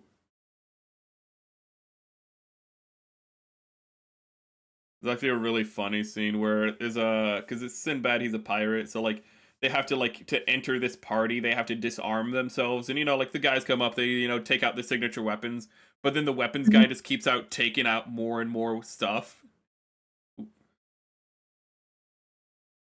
I don't want to speak over that scene, but he keeps taking out more and more stuff, and like by the end of the scene, when they have to leave the party, he's still taking up like stuff out of his pockets, and they're just like, "We're leaving," and he's just like, "Oh," and he just has to grab everything and just walk out. This is one of those silly films.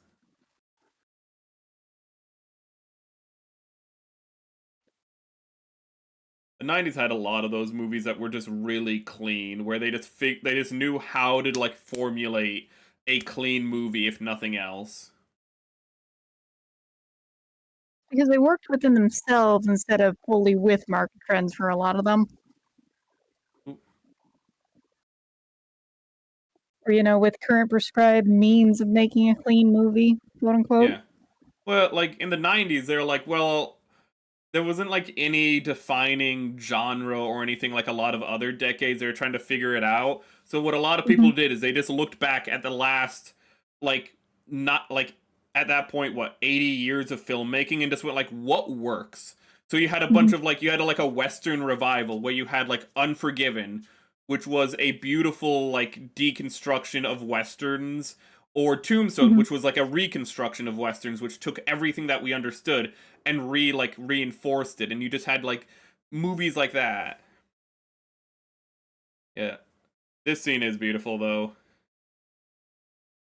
I think they were correct to cut out everything in between here and when they got out of the Red Sea in this scene though, because everything in between is just the Hebrews complaining. It's good that they just cut that out. But it's a beautiful ending.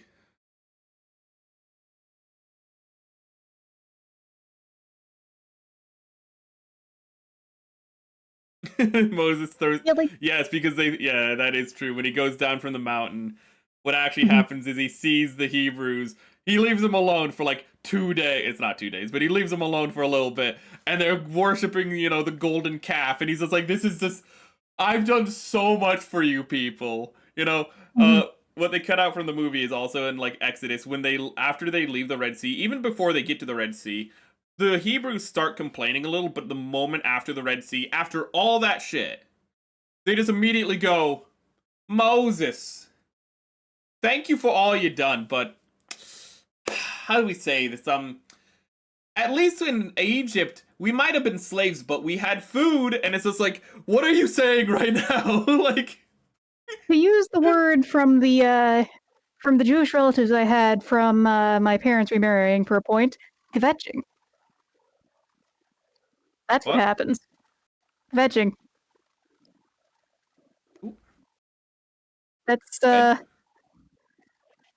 maybe it's not picking up through the microphone. Basically, the Yiddish word for I'm hearing vegging. kvetching. Kvetching. Yeah, with the th kind of sound. What is it? What is the that? The word for complaining. They have their own word for it. Yes. Well, they immediately start doing that in Exodus. Immediately, they just I honestly, when I was reading it, started imagining Uncle Ruckus's music in the background of like just how bad it was, of just them just again just going like we had it better as slaves. It's just like, Oh no, really? not Uncle Ruckus.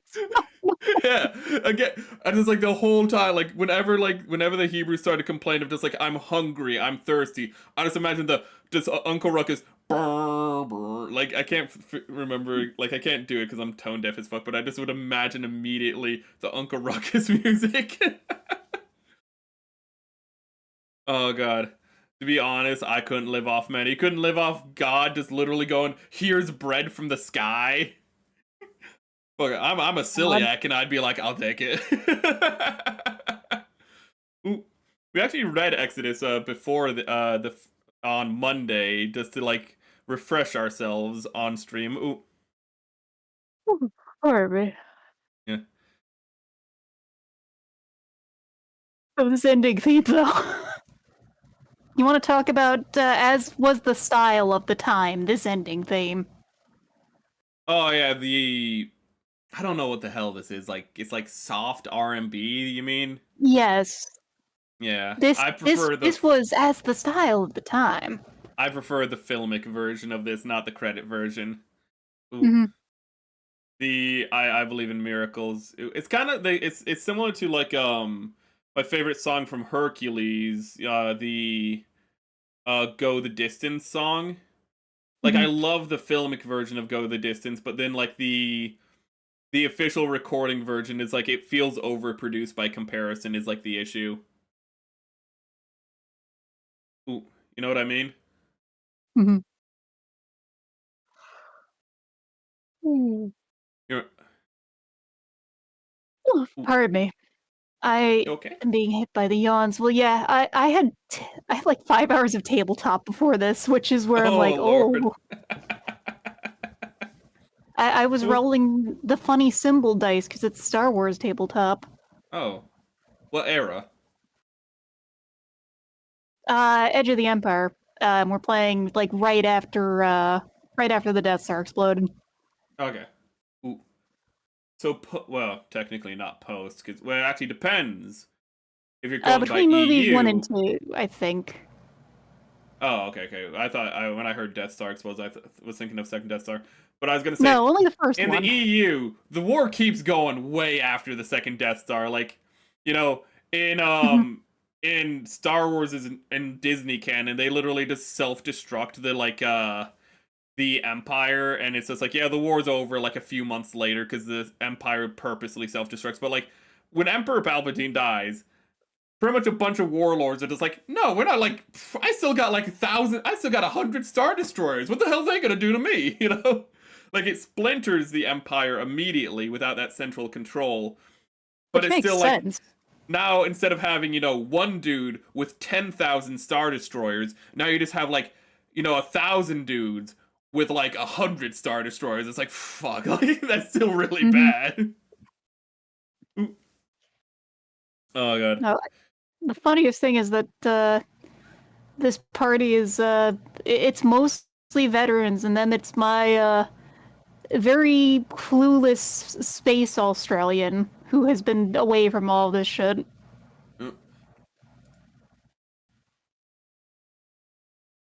Oh my goodness. What was your? I want to ask about your Star Wars because I love Star Wars, but I feel I should ask about the movie. What was your favorite Yeah. points of the movie?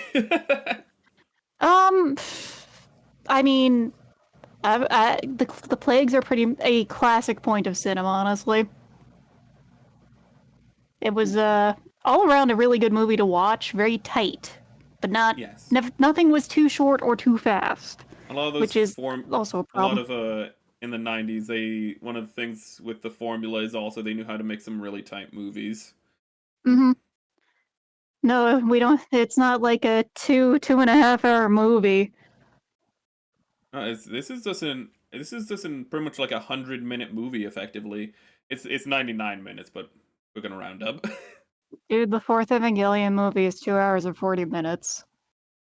To be fair, Ten Commandments, which we could have watched, is 3 hours and 40 minutes. Ugh, And I no, was like, my brain would okay, be let's look at melting. Ben Hur. Ben Hur, is like also like 3 hours 40 minutes, and I'm like, yeah, when they called them, yeah, I forgot though, they're called epic movies for a reason. Look, Oh for god, those, I gotta like ask for a midway intermission if I'm ever I gonna think do those do those. have Like, intermissions.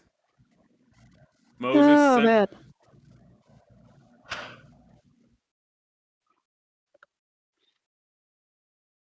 Well, it just says New Testament. Oh, sorry, New Testament Acts. Okay, Deuteronomy, Quran. Oh, they have like all 3 shown here. Yep. I'm gonna pause it because it doesn't matter anymore. I'm gonna also stop the. I'm just gonna stop the timer. Oh yeah, stream is done. Well, movie is done. Stream's Yeah, not done movie is yet. done.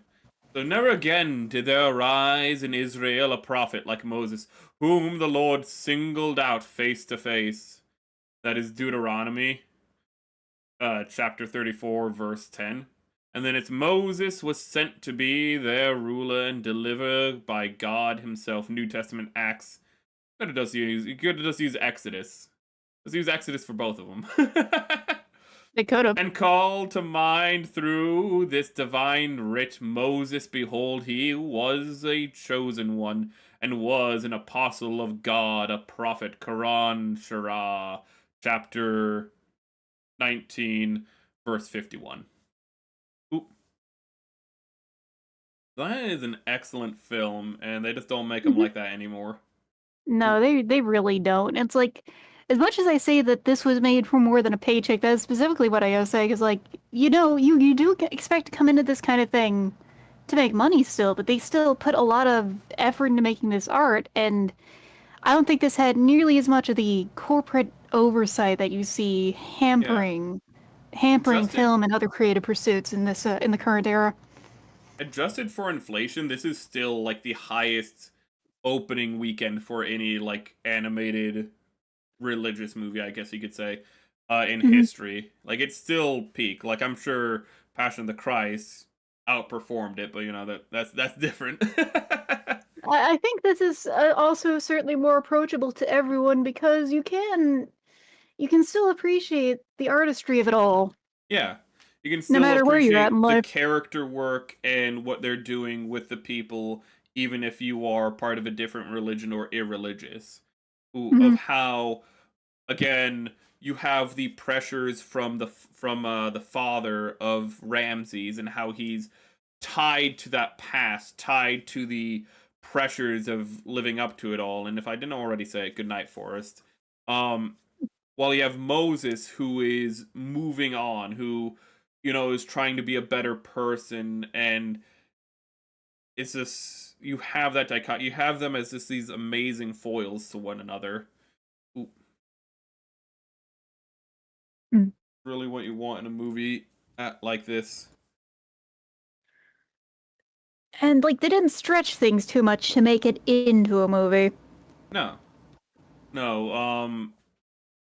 The thing that they added most to is the pretty much Moses growing up. Pretty much in Exodus, what it is you pretty much have the oh Lord, what is it called? Deliver Us. You have pretty much that happen. They don't like sing it like Mhm. that, but you have the Deliver Us. You have this. It pretty much says how they have been in Egypt for a long time, suffering, and then this goes into how they're multiplying, and how they keep multiplying, and then the Pharaoh's like, there's too Mhm. many Hebrews. We need to fix that, and then they start killing the Hebrews, and then Moses is delivered onto. I don't know if it's actually specifically said the Pharaoh's daughter or not, but he's delivered onto that woman, and Mhm. then it kind of just goes from there. It's like he was raised by them, and then the next thing that happens is he saw some like Egyptian bull, like treating poorly a Jewish slave and killed the Egyptian when nobody was looking, and then ran away because like he just committed murder. In Yeah. this, it's an accident. In Exodus, at least in the King James edition, it just seems like he straight up murders the Egyptian. Like he's just like he just waits for he actually it literally says he waits for the Egyptian to be alone and just kills him. So that's pretty much murder. Yeah, it sounds on par with as the what was the other one goes, braiding a whip What? from Jesus' own ex. Oh, In terms of deliberate nature, I mean to say. I do like Well, in. sorry. Yeah, no, sorry, I'm getting tired. No. I'm We trying to can get wrap into up. this. Yeah. No, you tired. I think we should be wrapping up anyways. I just wanted to get through like the things that you liked about the film. Ooh, but if you're Mhm. tired, I think we should just cut. We should cut sooner rather than later because it is very late. So, is I there mean, anything the you'd like to biggest thing say? is that Oh, there's just so much good to say about the animation. yes, the animation. As I was geeking out the whole time over the shading and how much attention to detail, but there's also just so much focus, as you put, in like the character expressions and them Mhm. communicating things visually through both the setting but also the character, like the character's emotional states through how they're behaving, not what they're saying. I mean, what they're saying also played a part, but like just looking at them, but also like Mhm. just communication through the settings as well of like what's happening. Ooh, it's all very clean. But is there Mhm. anything you'd like to say before we go off? Perhaps promote yourself? Yes. Pardon my sleepiness, but I mean, I suppose it's part of what I do because I mostly do chill streaming, even if it is video games, usually boomer shooters and stuff. But oh, sorry, I'm flagging. I usually done streaming this point of time night during the night myself. But I'm mostly on Twitch still over at Atya underscore Tepes VT. And I really do appreciate the invite for this. Yeah, yeah. I wanted to get a mixed group of people. Sadly, other people last minute got busy, like the musical individual that I wanted on. Just Mhm. shit happens, you know. But I'm happy Uh-huh. that you were able to make it. Ooh, were you about to say something? No, no. My microphone is a little oversensitive because I'm still using a headset microphone. So please understand sometimes the foogie wiggles without me trying because I am the VTuber who is doing things with the most scuffed level of tech. This is part of why I'm getting a PC upgrade. I'm actually going to put your link on Twitch, but also on YouTube, Mhm. even though YouTube really doesn't like that. But I'm going to do it anyways. I'm going to put your link in both because I don't think I actually put your link in the description. So just make sure it's there. Thank you. I'm going to put it there for you. Oop. So Mhm. if you want to follow her on either site, that's where you go to. She's only on Twitch, to my knowledge. I will set up YouTube after I get my new computer because I can't even uh, I can't even save my streams on my computer and stream at the same time without it screaming at me. I'm Told VTubing with a box of scraps right yeah. now. I've already told this to Powerlines and um Airy, but if you need help on simul streaming, if you want to do that, if you're just going to be doing it for like storage, then whatever. But if you want to any pointers on simul streaming, I can help you with that. Mhm. And by help you with that, I mean I can consult the person who helps me with it.